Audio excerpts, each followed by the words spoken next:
মাজা হাদিস নাম্বার 856 মা হাসাদাতকুমুল ইয়াহুদ আলা শাই। আদম সন্তান দুটি কাজ করলে ইহুদি বেশি খুশি হয় না। মা হাসাদাতকুম আলাস সালাম ওয়া তামিন, দুটি কাজে সবচেয়ে বেশি কষ্ট পায়। কথা কি বুঝতে পারলেন? হাসাদাতকুমুল ইয়াহুদ, হাসাদাত মানে হয়তো খুশি না হওয়া, অর্থাৎ অপছন্দ করা, খারাপ লাগা, তিক্ততা প্রকাশ করা। অর্থাৎ ইহুদি, আপনি আমি যদি দুটি কাজ করি তাহলে ইহুদি আপনাকে আমাকে ভালোবাসবে না। ইহুদি আপনাকে আমাকে ভালোবাসবে না। দুই দফা কাজ যদি আপনি আমি করি, তার এক হলো আলাস সালাম, সালাম যখন আপনি আমি বিনিময় করি তখন ইহুদির গা জ্বলে। বলেন তো আল্লাহর নবী কি বলছেন? যখন আদম সন্তান, কোন মুসলিম ঘরের সন্তান একে অপরকে দেখলে পরে কি করে? আসসালামু আলাইকুম ওয়া রাহমাতুল্লাহি ওয়া বারাকাতুহু, এই সালাম বিনিময় করে, তখন ইহুদি আপনাকে মহব্বত করবে না, ইহুদি আপনাকে ভালোবাসবে না, আপনাকে আমাকে ভালোবাসবে না। এই খাসিয়াত মুসলিমদের নাই? এই খাসিয়াত, এই কার্যক্রম মুসলিমদের আছে না নাই? এক মুসলমান আরেক মুসলমানকে সালাম দেয় না, অথচ মুসলিমরা মুসলিমকে সালাম দিলে ইহুদি নারাজ হয়, আর মুসলিমরা মুসলিমকে সালাম দিলে কষ্ট পায়। মানে শত্রু তো সালাম দেওয়া যাবে না। কথা কি বুঝতে পারলেন? শত্রু, তাই সালাম দেওয়া যাবে না। আবার অনেকে অনেক জ্ঞানী পণ্ডিত, তাই সালামের অপেক্ষায় থাকে, আছে না নাই? আমি তো ইমাম সাহেব, আমি শাইখুল হাদিস, আমি বুখারী পড়াই, মুসলিম পড়াই, শুধু তো দোষ আপনাকে না আমাকে ভিতরেও আছে।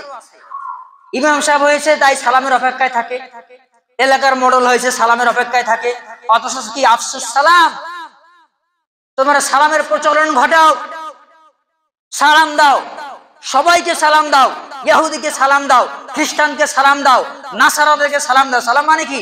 দোয়া করা। বলেন সালাম মানে কি? হুজুর ফতোয়া দিয়ে বসে আছে, মুসলমানকে সালাম দেওয়া যাবে, বাকি কাউকে সালাম দেওয়া যাবে। সালাম মানে কি? দোয়া। বলেন সালাম মানে কি? দোয়া।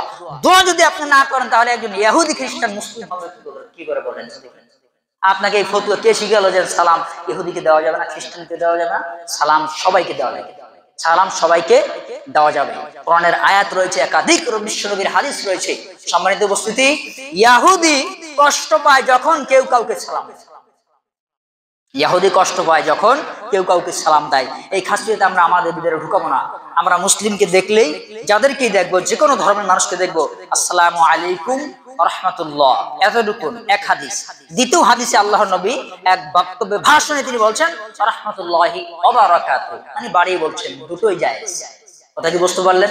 আসসালামু আলাইকুম ওয়া রাহমাতুল্লাহ বলা যাবে এবং ওয়া রাহমাতুল্লাহি ওয়া বারাকাতুহু অতিরিক্ত বাড়িয়েও বলা যাবে। দুটোই প্রমাণ পাওয়া যায় হাদিসের বর্ণনায়। তাহলে এক নম্বরে সালাম দিলে যেহেতু ইহুদি নারাজ হয়, তাহলে আমরা সালাম বাড়িয়ে দেব। আমরা সালাম কি? বাড়িয়ে দেব। যে কোনো ধর্মের মানুষকে দেব। এক। দুই নম্বরে শত্রুকে আগে দেব। আগে শত্রুকে সালাম দিলে আল্লাহ সগীরা গুনাহ ক্ষমা করে দেন। সুবহানাল্লাহ বিহামদিহি। শত্রুকে আগে সালাম দিলে কি? সগীরা গুনাহ মাফ হয়। তাই শত্রুকে দেখলে, যে রাস্তা দিয়ে শত্রু হাঁটে, মানে বন্ধু, বাপ বেটা কথা কাটাকাটি হয়েছে, মা বেটি কথা কাটাকাটি হয়েছে, বন্ধু বন্ধুর সাথে কথা কাটাকাটি হয়েছে, ইমাম মুয়াজ্জিনের সাথে কথা কাটাকাটি হয়েছে, ইমাম এবং উপস্থিত মুসল্লিদের সাথে কথা কাটাকাটি হয়েছে, দ্রুত কথা বলছে, সময় শেষ, বুঝে নেবেন। যতটুকু সম্ভব আমি সামঞ্জস্য বজায় রেখে আমি আলোচনা করছি। তাহলে এদের সাথে কখনো কোনোদিন কোন এক বৈঠকে একটু ভুল বোঝাবুঝি হয়েছে, না কথা বলে।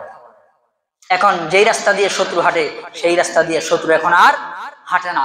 এই কার্যক্রম আপনারা চালাবেন না, তাহলে সমাজে আল্লাহ তাআলা ধ্বংস করে দেবেন, আল্লাহ তাআলা লানত করে দেবেন, আল্লাহ তাআলার অভিশাপ প্রাপ্ত কম গোত্র জাতি আমরা হয়ে যাব। আল্লাহ তাআলা যেন আমাদেরকে হেফাজত করেন, আমরা সকলে বলি আল্লাহুম্মা আমিন।